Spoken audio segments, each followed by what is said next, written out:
Started way back in school, I used to love gadgets, and my dad also, used to pick up a lot of gadgets, and whenever anything used to go wrong with the gadget, I used to take the screwdriver, open it, whether it's a tape recorder, Walkman, CD player, whatever, just to know what's inside. So I really enjoy technology, and the first time I came across a viewfinder camera in my dad's cupboard, which I stumbled upon, and I said, okay, let's give this a shot. And at that point, I had no clue. I didn't have the vision that I'm going to be a photographer or, So then I started taking family pictures. I took the family holiday pictures, and I started shooting for my school picnic and stuff like that. And I started enjoying it.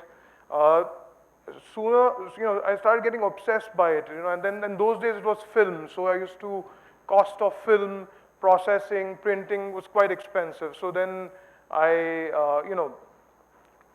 started shooting a lot of wine glasses by the sunset, and I used to go out and shoot. So my parents used to, say, okay, he's got a new hobby. Even I felt the same. And I kept getting obsessed by it. I moved to junior college, and I picked up a SLR camera, a film SLR camera for the first time, and I didn't have the money to buy it. It was in those days some 5,000 bucks, and it was a second-hand camera. And I asked my mom, and we were from a middle-class family. My mom said, no, you're not spending $5,000 on something that you're just going to pick up and keep aside. It'll be one of your other gadgets. You'll open it up, you'll do something. So I asked my aunt for a loan.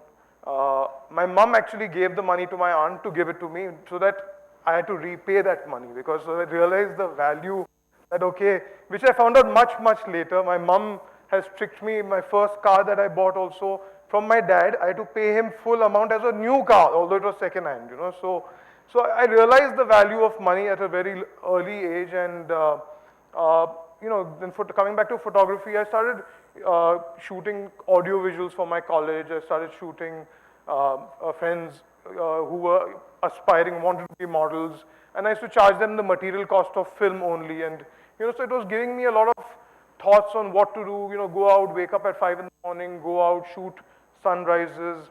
I was really, really getting obsessed by it.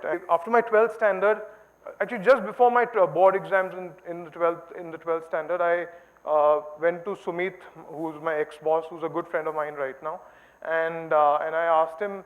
I walked into his studio and I told him, I want to assist you.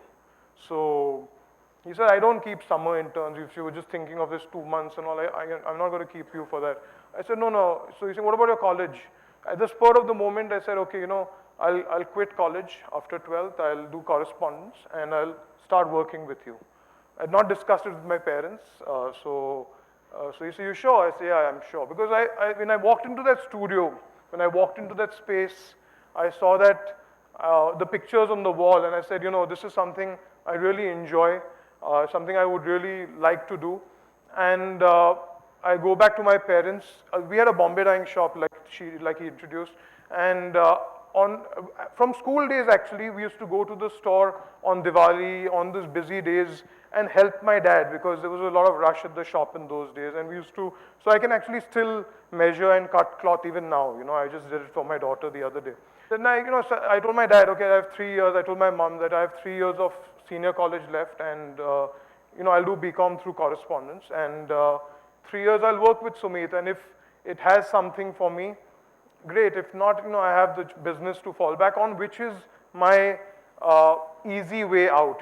I think that was the first breaking boundary for me, where I decided not to take my dad's business, which was the easy way out, and go and step out and try something different. So I think I'm glad that I've decided to do that. And I must tell you, back in the 80s, late 80s, photography wasn't like a career option, like a doctor or an engineer, or it wasn't even respected. So everybody used to say, if they asked you what do you do, and you say I'm a photographer, he says, yeah, but what do you do for a living? As in, I said, no, I'm a photographer for a living. So it was difficult for them to understand that my elder brother became a chef. So the whole thing in the Ratnani's was that ek cook ho gaya hai aur ek photographer ho gaya hai. Like it was like some filmy photographer ho gaya. So anyway, I didn't let me it didn't bother me.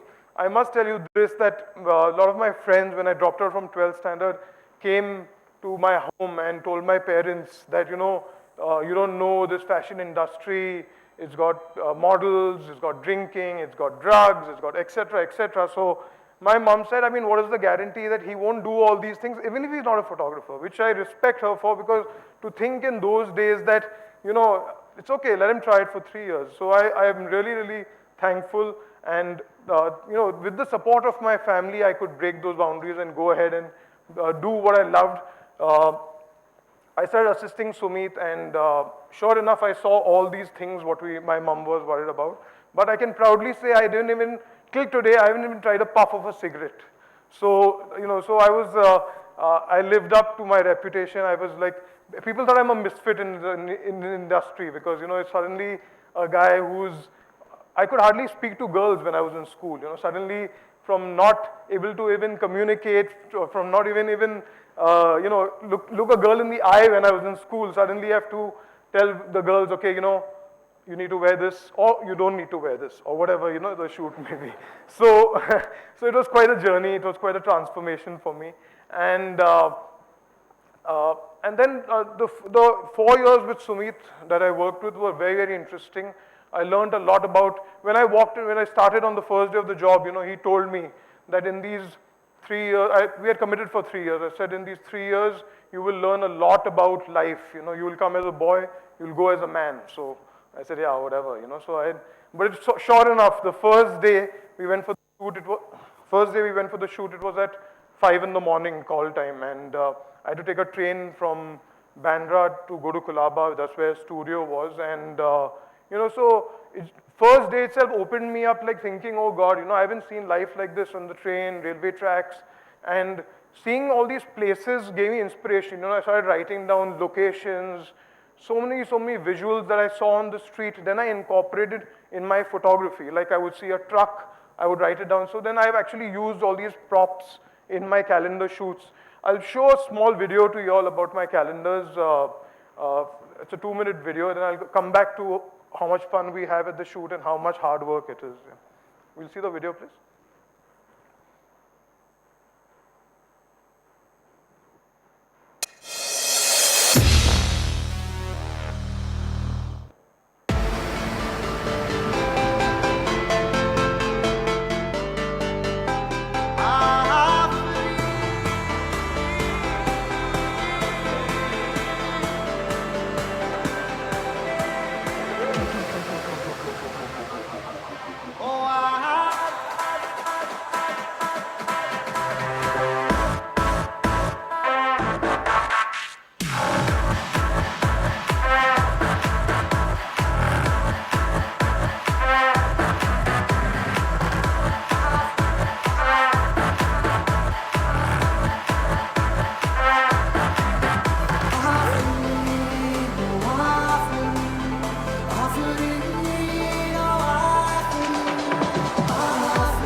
So continuing from there, I then in the journey I set up my own studio. I started shooting with only outdoor pictures. Because I didn't have a studio in the early days, and lots of grief from magazine people that you've created this whole brand about shooting outdoor, shooting in natural light. How long will you sustain? So I got a lot of grief also because film photography wasn't looked upon like this. When coming from a fashion photography background, I try to change how the stars have been shot. And then, that itself again was another boundary which I crossed, and suddenly the same magazine editors who used to give me grief are calling me and saying, can you shoot the whole issue for me? Can you shoot the whole annual issue for me? So it felt great that, okay, I'm being appreciated, and rather than me calling the actors, they started sending feelers and messages through magazines, can we shoot with Dabboo?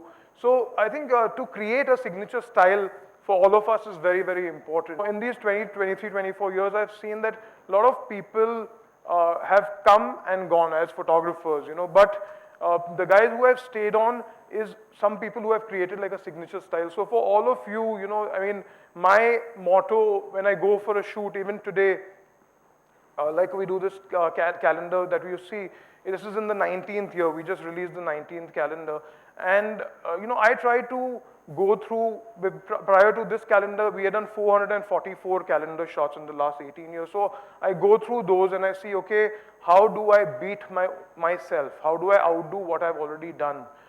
So I try to achieve something new every single day when I go to the studio. When I say, okay, today, it could be a small thing, it could be a new lens, it could be a new angle that I tried, it could be a new light that I bought, some accessory that I picked up. Anything can inspire me to create something new. And that's the kind of, that's what keeps me going. All these 19 calendars, push myself every year. I try to evolve from there. I try to see, okay, what have I not done? I've shot Mr. Bachchan 17 times in these years. What should I do this year that I haven't done with him before? Or he hasn't done before with anybody else? So I think that's what keeps me going.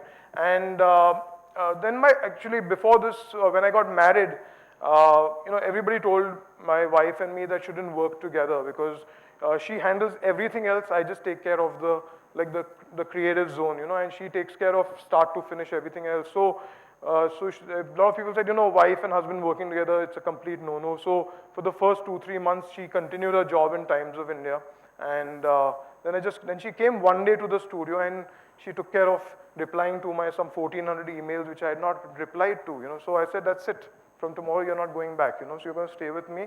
I can, I mean, having someone as a family, someone you can completely trust who's taking care of everything else, So now actually she tells the girls what to wear, what not to wear, etc. So it becomes easier when it's coming from a girl to a girl, So it make life simpler. And she's been a great, great support. The kids come for all my calendar shoots, like you saw. It just breaks the ice. These are things that haven't been done before ever in the film industry. Family coming for shoots. You must have always heard, like, they keep always, the actor keeps the family away. People keep the family life completely away from the professional work. I think for me it's worked the other way around. The kind of trust, the kind of the way people look at me is a completely different way. So I think that niche that I've created for myself has kind of helped me to sustain so many years. And basically, so that that's what I want to share with you all. I hope I inspire at least one of you to, to create that kind of space for yourself, to think that, okay, whatever field that you all are getting into, try and do something new, something different each and every day. I actually chose my profession, and I actually, I'm thankful to them even today that, for letting me choose this path, for bringing me to this stage in life where I'm in front of all you guys. And yeah, I think it's been beautiful. So guys, you must give it a shot. Whatever y'all think about, whatever y'all want to try is at least worth giving a shot. I meet a lot of actors, wannabe actors who come to Bombay to shoot portfolios, and they say, okay, they struggle for 8, 10 years, and then they go back to their towns, because I've seen that only like 0.01% people who want to actually make it as actors actually end up reaching the big screen, but they don't regret it. You know, they say, okay, we tried so many years, we gave it our shot, we had pulled out these many amount of years, it's fine, at least I gave it my best shot, I don't regret that, you know. So that's what I guess, that's the kind of message that I'm giving you all. Push the boundary, break the boundary, know the rules, then break the rules. Thank you.